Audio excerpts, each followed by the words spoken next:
The Five of Swords is sometimes referred to as a bully. He obviously is victorious here, but at what cost? These people are pretty beat up and he looks kind of like arrogant or gloaty, right? So in your physical space, there may very well come some conflict this month. It may have something to do with a potentially new creative idea. So if this is in your workplace and you have had this like aha moment of, the spark of creativity that could really have potential to grow something or change something or like innovate a new thing for your workspace or your company, this may be met with some resistance, or you may try to overpower others and say, this idea is really good. You really have to listen to me. We really have to do this. We have to make this a thing here. So regardless if it's somebody else giving you resistance or you are the one that's kind of forcing it on others, I would just be mindful of how those energies play in your life this month. If you feel yourself being a bully, call yourself on your crap. Be like, all right, I gotta get it together. Just because I think it's a great idea and just because it works for me and I'm feeling like this could really be something amazing, doesn't mean people have to agree with you or will agree with you. I think it's best just to do what you do, be vocal about it, and sharing it, but you don't have to force it on others. And you attract more bees with honey. Isn't that the saying? Than vinegar. Let's pull a card for your emotional space this month.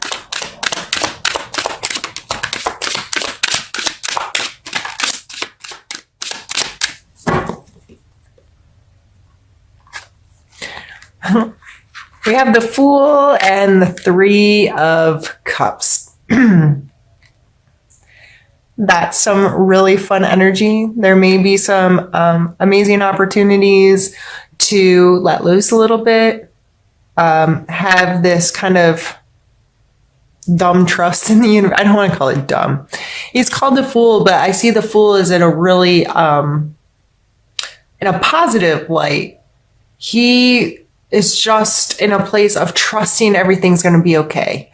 And trusting, he also is not jaded or already carrying around a lot of stuff from the past. You know, his little satchel is very small and his head is up. His heart is lifted towards the sky. He's in a very open stance of, I just trust that things are all gonna go the way they're supposed to go. And maybe that's why he's the Fool. But if this energy is used in smart ways, it can be beautiful. In your emotional space, this, just trusting the flow and the process and trusting that you can have these amazing interactions with people and have authentic relationships. And the Three of Cups, though, these ladies are obviously having a good time, right? It looks like, to me, this always makes me think of the fall harvest kind of energy. They're together, they're celebrating, they're enjoying each other, they're feeling fulfilled. They're just connecting with each other in such a positive, celebratory kind of way. And that's how it's represented in most cards. So emotionally, there may be this very carefree willingness to explore your emotions, willingness to trust yourself and engage with people and enjoy your relationships with people. And I see that as really beautiful energy to have in your emotional space. Sometimes it's really good to just open up and allow connections and enjoy other people and allow them to enjoy you in an unencumbered, is that the word? State, and where you're just trusting the flow and going with it and enjoying it rather than trying to make all these rules and regulations and stipulations on how everything needs to go. All right, Cancer, let's pull a card for your spiritual space.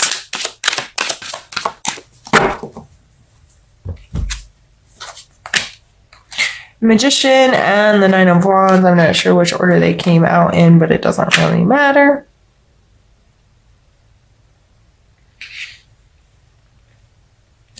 this guy follows this guy, right?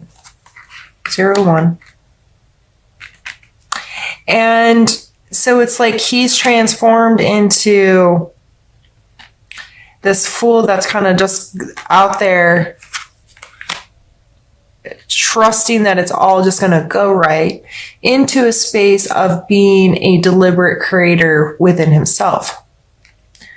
So in that, he knows he has to use all the elements. So they're all represented here on his table, and he is using his resources in a way that creates deliberately within his life. So if this is you, this is being mindful to all of your abilities. How can one skill that you didn't think related to this skill actually relate, and how can they benefit each other? And how can I pull all aspects of myself together to help manifest whatever it is I'm looking to do, whether it be in my work, my home, my spiritual place, and also using the resources of others always comes to mind, of knowing your strengths and your weaknesses and when to get cooperation or help from other people.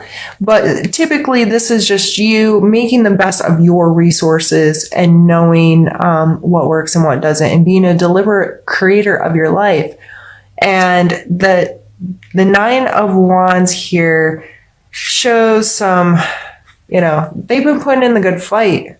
They've done the work. They've stood there and defended their space, why ever this conflict was happening. They're still standing. They might be a little beat up, but they are there. They're okay. And so spiritually speaking, this may feel like, I keep trying to connect to my spirituality and understand it, whether you're religious, have that fits into some kind of mold, or you have more free-flowing spiritual existence, or your spirituality is just self, of connecting with yourself through whatever it is, your passions in life and so forth. Regardless, but coming to a place where it's like, okay, this has beat me up, and maybe this is you beating yourself up for not accomplishing everything spiritually that you think you can. If you've do any like law of attraction type work, or you're like, I've been praying for this, or I've been trying to manifest this, and I've made a vision board, or I've do positive affirmations, or I practice yoga and I meditate and I pray and I do all these things, and I still am not creating exactly what I want spiritually. This always tells me to keep going, because it's a 9, so it's almost to the completion. Like, don't sit down, don't give up, keep working. And these 2 cards coming out here, I think it's just important to maybe ask yourself some questions this month about your relationships with your spirituality. If you do believe that you create your reality and that you are responsible for that, and how you connect that to a spiritual practice in your life, and just learn more about it. Google the card. Learn something new this month about how spiritualism or religion plays in your life. Explore more into how to best use your resources to connect to your spiritual self. And don't feel beat up if it doesn't go perfect, or you haven't manifested exactly what you've been trying to manifest, or you haven't became this person, or have all the stuff that you've put on your vision board. I don't usually go into too much stuff like this, but I'm going to, because I feel compelled right now. So me personally, I pray and meditate. My prayers are 99.999% gratitude, period. And it is a way to really connect with all that I have in my life and all the worth that it possesses in all the different ways, and how amazing and special little mundane things that we take for granted every day. And when you sit and you just give thanks for 10, 15, 20 minutes, it's amazing the kind of rhythm you can get into and all the little things you start being thankful for. I'm thankful I have fingernails. Like, it can be the most ridiculous thing, or it can be a huge, grand, expressive, something super special happened or whatever. But I'm not praying to obtain something. And when I think about positive affirmations or I set intentions, I don't want to live in a mansion. I want to live in, and I think about a space that brings me joy, a space that can be fun, that is comfortable for me, that encompasses a safety for me. Those are the kinds that I try to shift how I talk about what I want in my life and who I want to be and how I want to connect to my purpose. I try to pull it all back to feelings. And if the feelings are a negative feeling, that's not okay. I try not to come from a place of desperation in my prayers.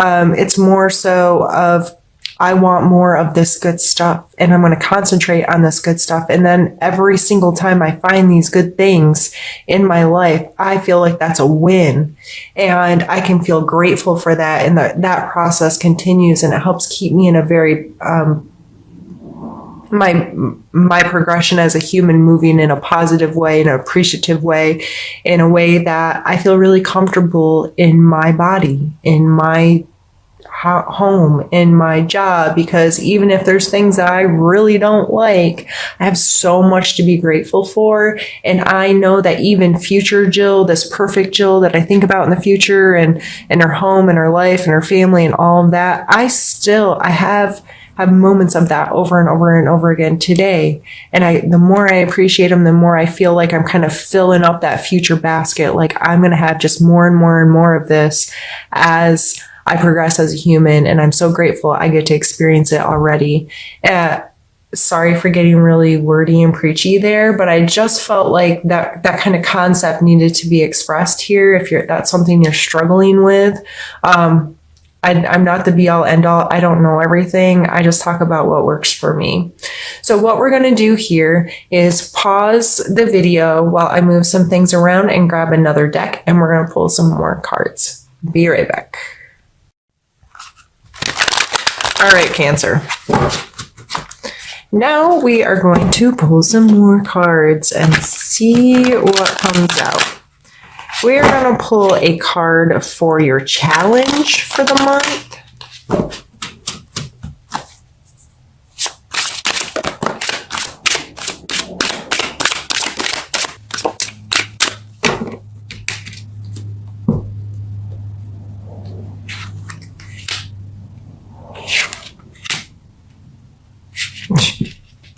Put it right side up, Jill. We have the Five of Cups and the Sun. The Five of Cups, he is obviously in a position that makes you feel like he's grieving, sad, has experienced some kind of loss, and the cups are spilt over and kind of in darkness. So this card always makes me think about a pause of the moment when you have to start to, you're letting go of something and you are not able to focus on what's ahead because this has really brought you to your knees. This card, however, serves as a huge reminder to not get stuck here. Because in this card, you can see further down this path are these beautiful lit cups and this tower, and it's that's obviously there's good things ahead for this person that's traveling this path, right? So the challenge this month may be you still dealing with the loss of something, emotionally, maybe taking a pause to to put this to rest so you can continue on. And then the sun coming out, the sun is a very joyful, expressive, feeling whole, feeling energized, feeling just beautiful, bright, sunshiny. I wonder how many people think English isn't my native language because I can't speak it. Jeez. So beautiful, sunshiny day where, you know, these people are just like, oh, yes, like that sun, that energy, that fire, that just, it gives us life, literally, right? So even though you have so many positive energies up here, it may be a challenge with dealing with some of this and really getting into a position that you can feel joyful, especially if whatever this loss is here is kind of tugging at your heartstrings. These things can be mutually exclusive. You know, just because one thing makes you sad, you've experienced some kind of loss or disconnection or having some kind of grief, does not mean at another point that you cannot be joyful. You cannot experience feeling this wholeness and fulfillment and excitement or whatever, however this fire energy is showing up. I guess we're getting personal in the day, Cancer. I'm sorry. I've experienced a lot of grief in my life. I've unfortunately lost some extremely important people at a young age. And I understand getting stuck. And I understand the mindset of, I can't have fun with that. I can't have fun with this because I'm supposed to be sad about this other thing. You're allowed to be happy when you're happy and sad when you're sad. Just because one bad thing happens in the morning does not mean you need to be sad all day. I'm not telling you to not give the respect to your hurt feelings or your loss and take the time when that time is there. But if something shows up, so you're sitting there feeling sorry for yourself and something amazing pops in, hello, da-da-da, wouldn't you throw a smile on your face and greet this energy, this whatever? Or are you going to sit there and be like, oh, I can't be happy to see you because I'm sad right now? That doesn't make sense. Like, they can be excluded from each other in a way where you're not being disrespectful to this energy if at moments you still feel this. And it makes me think of the movie, oh geez, I just lost the name of it. With the emotions and the little girl named Riley. What in the world is that called? Anyway, like in the complex feelings where a feeling can have more than one, or like a moment, her memories could have more than one feeling attached. Like you can be happy and sad at the same time or excited and happy at the same time. Like we're adults, we should understand that sometimes the moments are complex and you can feel loss and excitement or happiness and joy all at the same time sometimes. So, sorry to spend so much time on that. I just felt like we needed to expand a little bit and really get deep in there. Let's pull a card for your, let's see. Let's do need to know.